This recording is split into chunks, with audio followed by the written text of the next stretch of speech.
여러분 안녕하세요. 경인남과 토론합시다. 오늘의 주제는 바로 반도체 ETF예요. 김수정 선연구님 나오셨습니다. 네. 안녕하세요. 타이거 ETF 김수정입니다. 네, 반갑습니다.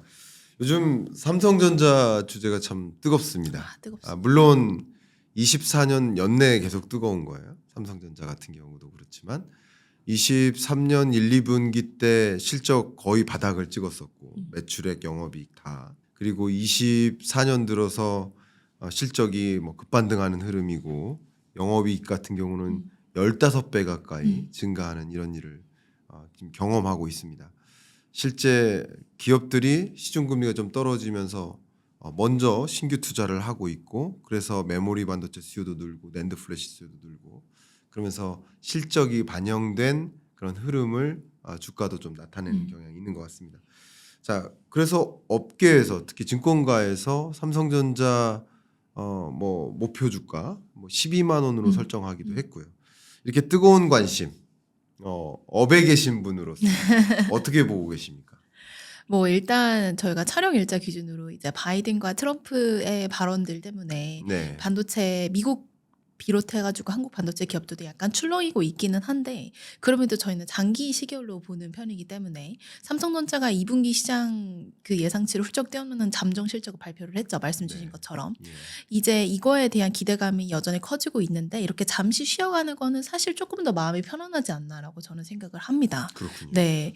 원래 이제 삼성전자는 하반기에 AI 그 반도체라고 불리는 HBM 고용량 메모리 반도체 이제 박차를 가하겠다라고 얘기를 하기도 했고 그다음에 2분기 영업이익 컨센서스 대비해서 엄청나게 이제 상회하는 수치를 기록을 했는데 말씀 주신 것처럼 15배 전년 대비해서 늘어났죠. 이제 10조 이제 4천억 원 정도의 영업이익을 기록을 했는데 이날 이제 7월 5일 날 얘네들이 삼성전자가 발표를 했는데 그날 외국인 매수세가 1조 1,846억 원 정도 들어왔어요. 네. 그 말은 외국인들이 이제 삼성전자를 좀 살 때가 됐다라고 생각을 하는 거고 이제 뭐 지금 당장 미국 대선 때문에 살짝 흔들리는 것들은 오히려 밸류에이션 부담을 내려주는 그런 상황이지 않나라고 생각이 됩니다. 이런 숫자들만 보더라도 다시 한번 메모리 시대가 펼쳐지는 것이 아닌가라는 기대감이 들기 마련인데 HBM의 대장주로 불리는 SK 하이닉스도 이제 조금 주가가 떨어지기는 했지만 여전히 20만 원 위를 유지를 하고 있고 역사상 처음이잖아요. 그렇죠. 그래서 이 AI가 불러오는 반도체 슈퍼 사이클이라고 저는 개인적으로 생각을 하고 네. 국내 반도체 탑 10 기업들, 국내 반도체 대형주 위주로 조금 저는 수혜가 이어질 거라고 생각을 합니다. 그래서 실제로 1950년대부터 글로벌 반도체 출하량 그래프를 정말 길게 그려보면 네. IT 혁명이 있었을 때마다 반도체 출하량이 10배 혹은 그 이상 늘어난 것을 확인할 수 있거든요. 네. 실질적으로 PC가 처음 등장을 했을 때 많이 옛날이긴 하지만 PC가 처음 등장을 했을 때 그다음에 뭐 스마트폰, 핸드폰이 처음 등장을 했을 때 그다음에 데이터 센터 서버, IoT가 처음 등장을 했을 때 반도체 출하량은 전 세계적으로 10배씩 늘어났어요. 네. 지금 저희가 지금 이 시점에서 말씀드리는 건 굉장히 긴 시계열 AI 혁명으로 인해서 반도체 슈퍼사이클이 다시 한번 도래를 해서 10배 정도의 반도체 출하량이 늘어날 수 있는 그런 국면을 말씀드리는 거고 네. 그렇기 때문에 이제 삼성전자 실적도 전년 대비해서 막 10배, 15배 넘는 영업이익을 기록한 거라고 볼 수 있겠고 그러면은 이 사이클이 이제 많이 이제 주가에 반영되긴 했지만 그럼에도 네. 불구하고 지금 시작이 되고 있는 상황이라고 생각을 해보면 이런 상황에서 우리는 반도체 기업들, 국내 반도체 기업들에 대한 투자를 고민을 해봐야 되는 시기가 아닌가라고 생각을 하고 있습니다. 네. 그래서 우리 경인남과 토론합시다 좀 모셔서 반도체로 투자할 수 있는 방법. 물론 그렇죠. 여러분들이 개별 종목에 투자하시는 분들도 계시지만 그냥 좀 손쉽게 네. ETF로 투자하고 싶어 하시는 분들도 분명 계십니다. 저는 이제 방금 매니저님께서 말씀 주셨던 것처럼 굉장히 많이 공감하는 부분이에요. 그러니까 저는 여러분께 여러 번 말씀드렸습니다만 저는 이 문장을 꼭 기억하셔라. AI is everywhere. 지금 정말 많은 플랫폼 기업들이 네. 정말 많은 디바이스 기업들이 지금 계속 AI 경쟁을 격화시켜 나가고 있어요. AI 싸움이에요. 네. 그러니까 AI 서비스 경쟁력을 격화시켜 나가는 과정에서 반드시 필요한 것이 AI 반도체고 AI 반도체 나홀로 AI 서비스를 전달하는 게 아니라 메모리 반도체와 또 아까 말씀하신 HBM과 같은 고대역폭 메모리 반도체 이런 것들 다 필요합니다. 그러니까 이런 부분에 있어서 우리 삼성전자나 SK하이닉스 같은 경우도 우위에 있기 때문에 뭐 HBM 시장만 놓고 보면 세계 HBM 시장의 95% 그럼요. 가까이를 네. 우리 기업, 그러니까 SK하이닉스와 삼성전자가 양분하다시피 하고 맞아요. 있잖아요. 그런 관점에서 저는 여러분이 투자적인 접근을 하신다. 앞에 말씀하셨던 것처럼 트럼프의 어떤 발언으로 일시적인 조정이 있다 그러면 오히려 그게 기회가 될 수도 있겠다라는 접근을 여러분도 동의하신다면 이 반도체 ETF 우리가 관심 가져볼 영역인 것 같은데 그러면 오셨으니까 추천 좀 부탁드립니다. 어떤 관련된, ETF 네. 있는지 네네. 설명드립니다. 반도체 ETF를 좀 설명드리면 좋을 네. 것 같은데 일단은 두 가지 정도가 있습니다. 제가 앞에서 말씀드린 것처럼 AI 수혜는 사실상 말씀하신 것처럼 삼성전자와 SK하이닉스 그다음에 대형 반도체 기업들 국내에 있는 반도체 소부장 기업들 중에서도 그 AI 관련도가 높은 기업들 같은 경우에는 이미 시가총액이 많이 올라와 있어서 시가총액 기준으로 10개를 나래비 세워봤을 때 거기에 포함되어 있는 기업들이 이 AI 반도체 관련되어 있는 수혜를 같이 누릴 가능성이 굉장히 높거든요. 그래서 타이거 FM 반도체 탑10 ETF라던가 아니면 이번에 저희가 새롭게 출시하는 ETF 같은 경우에는 이 탑10 ETF의 일간 수익률 2배. 그러니까 국내 투자자분들은 아무래도 조금 더 공격적인 포지션을 가져가시는 거를 그렇죠. 좋아하시는 분들이 간혹 계시기 때문에 네. 만약에 나는 공격적인 포지션이 약간 부담스럽다 하시는 분들은 한 배짜리 FM 반도체 탑10 ETF를 생각해 주시면 되고 나는 사자의 심장을 가지고 있다라고 생각을 하시는 분들은 반도체 탑10 레버리지 ETF를 활용해 주시면 되는데 네. 그러면 이 포트폴리오가 어떻게 구성이 되어 있느냐. 네. 그 말씀 주신 것처럼 삼성전자랑 SK하이닉스가 HBM 반도체 시장에서 굉장히 독보적인 위상을 가지고 있기 때문에 네. 이 두 개 기업만 합쳐서 50% 그 이상을 저희가 보유를 하고 있습니다.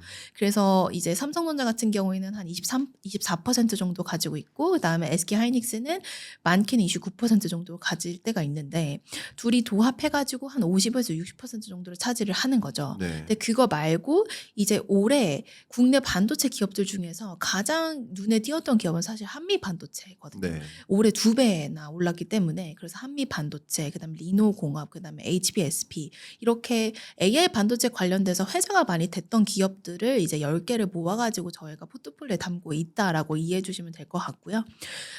아무래도 그렇기 때문에 레버리지로 투자를 하시든 아니면 그냥 한 배짜리 투자를 하시든 상당히 매력적인 상품이라고 생각을 합니다. 그렇군요. 말씀 너무 잘해주셨는데 오게티가 있었습니다. 사자의 심장이 아니라 호랑이의 심장 아닙니다. 호랑이의 심장? 뭐 그런가요? 타이거 ETF. 아, 너무 저도 아재 그렇게까지. 개그를 했나? 알겠습니다. 저 제가 개인적으로는 그 테니스 칠 때만큼은 사자의 심장으로 정말 사자처럼 운동하거든요. 운동할 때는. 그러시군요. 그런데 그런 사자의 심장을 갖고 있는 분들은 뭐 그래도 괜찮을 수도 있겠지만 혹여나 어쨌든 지금 말씀하신 것처럼 레버리지 ETF란 말이에요. 네네. 레버리지 ETF에 투자를 할 경우에는 어쨌든 그 레버리지의 함정에 빠질 수도 있잖아요. 맞아요, 맞아요. 자, 그 부분을 매 눈으로 지적을 하지 않을 수가 없습니다. 그러니까 사자의 심장을 갖고 있거나 좀 위험 추구형 투자자라고 한다면 추천할 만하지만 나 안전 추구형인데 그리고 안전 추구형이기 때문에 ETF를 선호하는 건데 그래서 이 이야기 듣고 있는 건데 레버리지 ETF를 추천하면 나 그것에 뭐 오히려 함정에 빠지는 거 아니냐 하실 분들이 분명히 계실 것 같은데 네네. 제가 대변을 잘했는지 모르겠어요. 질문드립니다. 모든 레버리지 ETF는 레버리지 함정에 빠질 수 있습니다. 그렇죠. 네, 그래서 항상 레버리지 ETF를 투자하실 때는 정말 솔직하게 말씀드리자면 기초지수가 무엇인지 항상 확인을 하셔야 돼요. 왜냐하면 이게 기초지수가 횡보, 예를 들어 올랐다 떨어졌다 올랐다 떨어졌다를 반복을 하면은 이 레버리지의 수익률은 그냥 기초지수만도 못할 경우들이 있어요. 제가 이제 예시로 그림을 보여드리면 그런데 그리고 이제 그럼에도 불구하고 만약에 기초지수가 되게 장기적으로 상승을 한다. 네. 혹은 상승하는 구간에서 내가 레버리지 투자를 했다. 그럼 당연히 수익률은 상당히 매력적인 구간이 펼쳐집니다. 그리고 만약에 하락하는 구간에서 내가 레버리지 투자했다. 그럼 당연히 네. 기간 수익률을 봤을 때 마이너스 2배 정도가 날 수 있다라는 거 항상 확인을 해보시면 좋을 것 같고요. 물론 보여드리는 표는 정말 단순한 시뮬레이션 결과이기 때문에 실질적으로 투자하시는 분들 입장에서는 굉장히 다르게 와닿을 수 있는 부분이라고 생각을 하긴 합니다. 그럼에도 불구하고 국내 반도체 탑10 지수랑 국내 반도체 탑10 레버리지 지수의 표를 이렇게 쫙 한번 그려보면 상승하는 구간에서는 솔직히 레버리지 ETF의 수익률을 당연히 한 배짜리가 따라가지 못하고 굉장히 차이가 많이 납니다. 네. 그래서 저희가 이제 시기적절하게 내가 봤을 때 이제 반도체 기업들이 주가가 약간 지금 정치적인 이슈로 인해서 약간 꺾였는데 지금 들어가면은 반등을 할 것 같다. 혹은 나는 상승장이 당분간 펼쳐질 것 같다라고 생각을 하신다면 레버리지 ETF를 활용하셔도 되고 나는 그런 건 별로고 그냥 이제 좀 우리나라 반도체 기업들을 애정하니까 앞으로 글로벌적으로 봤을 때 상승한다고 하니 좀 한 배짜리로 투자를 하고 싶다 하시는 분들은 이제 FM 반도체 탑10 ETF를 선택하시는 게 훨씬 더 잘 어울리실 것 같습니다. 네, 좋습니다. 자, 그러면은 이제 삼성전자를 잠깐 제가 마침 어제 삼성전자 DS 부문 오, 예.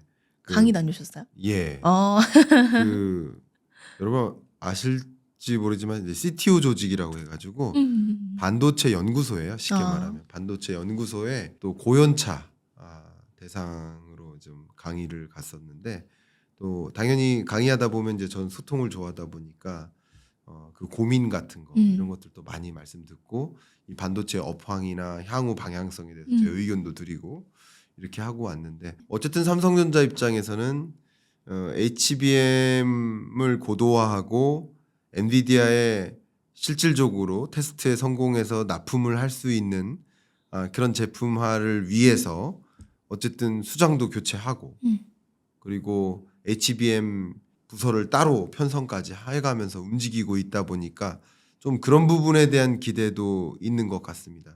그래서 지금부터 좀 궁금한 것은 그 반도체 어떤 기업들이 이 ETF에 포함되어 있는지 더군다나 이 레버리지 투자의 함정에 빠지면 안 되니까 그런 관점에서 성장할 가능성이 있는 그런 기업들을 고루 담고 있는지가 제일 궁금하거든요. 그래서 이런 반도체 탑10 기업들의 이 지수의 미래를 좀 생각했을 때 어떤 방향성을 그릴 거라고 생각하시는지 좀 의견을 여쭙고 싶습니다. 뭐 당연한 얘기지만 어떤 ETF를 투자하시던 간에 저희는 미래를 보고 투자를 그럼요. 하는 거잖아요. 그래서 당장 미래를 확신할 수는 없겠지만 앞으로 어떤 뉴스들이 들려올까, 어떤 긍정적인 뉴스들이 들려올까는 저희가 정리를 한번 드릴 수 있을 것 같아서 네. 정리를 드릴 수 있을 것 같습니다. 일단 말씀 주신 것처럼 국내 반도체 기업들에게 가장 중요한 건 HBM의 수요입니다. 그렇죠. HBM 수요가 어차피 늘어나면 국내 반도체 기업들은 굉장히 좋아요. 네. 왜냐면은 저희가 제일 잘하니까요. 네.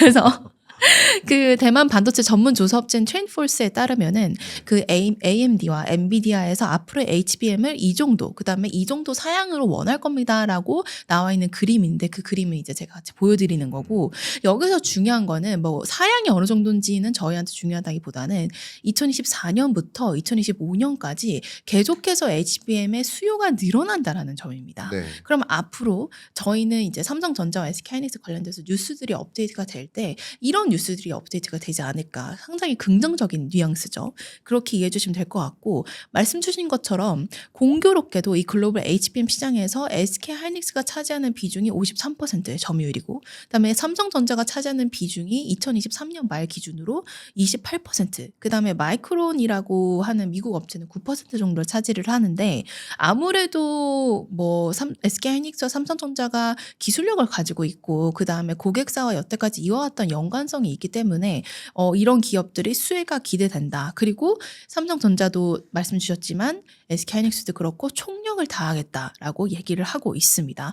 그래서 지금 앞으로 국내 반도체 업체들의 AI 반도체 전용 메모리인 HBM을 향한 노력 그 다음에 성과를 위한 경쟁이 두드러지면은 사실 투자자 입장에서는 굉장히 긍정적인 거거든요. 네. 이 두 개의 기업을 이제 우월을 가리기가 어렵다면은 ETF로 한꺼번에 투자하시는 것도 방법이고 그러면 이제 이런 생각이 들죠. 그럼 삼성전자랑 SK하이닉스만 사면 되는 거 아닌가? 왜 다른 기업들까지 포함되어 있는 ETF를 사야 되나?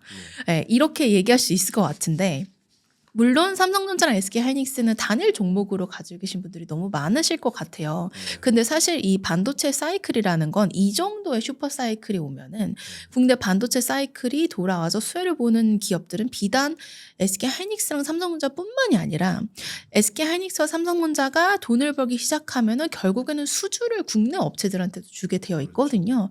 그래서 이 HBM 관련돼 가지고 본딩이 굉장히 중요한데 TC 본더를 만드는 한미 반도체, 그다음에 이수 페타시스, 그다음에 HPSP, 리노공업 뭐 이런 기업들이 전 세계적으로 위상을 인정을 받고 있는 중입니다. 지금. 예. 그래서 같이 이제 가는 그림이라고 봐주시면 될 것 같고 인정을 받고 있는 반도체 소부장 기업들이 포진되어 있는데 그 기업들의 시가총액 상위 10종목, 8종목이죠. SK하이닉스랑 삼성전자가 2개를 차지하고 있으니까 그런 기업들도 함께 포함이 되어 있기 때문에 이런 국내 기업들의 글로벌적인 위상을 고려했을 때 그 국내 반도체 업황 자체가 긍정적으로 흘러갈 가능성이 있다라고 생각해 주시면 좋을 것 같습니다. 너무 말씀 좋네요. 저는 이제 말씀 속에서 어떤 걸 느꼈냐면 고구마 캐 보셨어요? 아니요.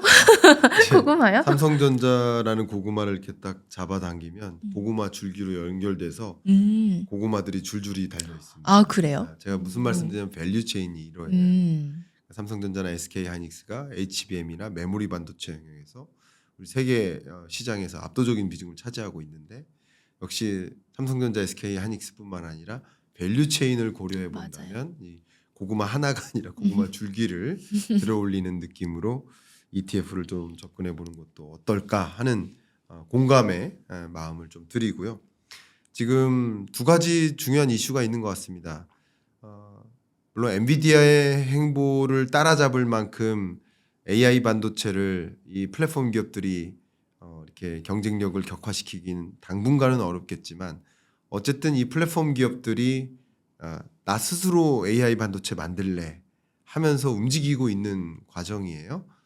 근데 이렇게 AI 반도체를 놓고는 장기적으로 봤을 때 뭐 양분되는 다분되는 구조가 있을 수 있지만 그 AI 반도체가 나홀로 구동되는 게 아니라 HBM이 필요하고 메모리 반도체가 필요한데 그러면 엔비디아는 장기적으로 봤을 때 그런 영향을 받을 수도 단기간은 아닙니다. 장기적 영향이 있을 수도 있겠지만 HBM이라는 영역에서 절대적인 우위를 점유하고 또 메모리 반도체 영역에서 꺾이지 않는 그 비중을 유지하고 있다면 그러면 역시 한국 반도체 기업에 대한 관심을 가져봐야 되지 않을까 이런 첫 번째 의견도 드리고 두 번째 제 의견은 뭐 트럼프가 어쨌든 관세를 때리겠다 반도체 네. 뭐 하겠다 하고 있지만 어쨌든 당분간 이 트럼프가 당선이 된다 하더라도 그 트럼프가 재임하는 그 기간 동안 스스로 파운드리를 이룰 수가 없어요. 아, 맞습니다. 그러니까 현실적으로.